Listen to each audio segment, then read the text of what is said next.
আজ 10ই জুলাই পশ্চিমবঙ্গের 4টে বিধানসভা কেন্দ্রের উপনির্বাচন। এরই মধ্যে একটি বিধানসভা কেন্দ্র হলো মানিকতলা বিধানসভা। আজ সকাল 7টা থেকে সন্ধ্যে 6টা পর্যন্ত চলবে ভোট গ্রহণ।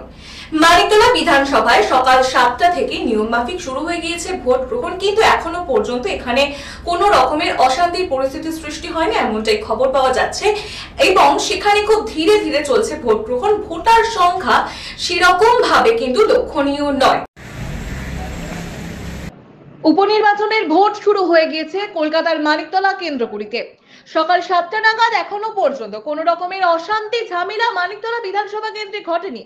বেলা 9টা পর্যন্ত ভোটের হার 2 ঘন্টায় খুবই কম।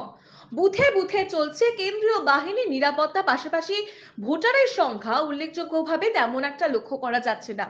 শতকরা হিসাবে যা 10 থেকে 12% আশা করা যায়।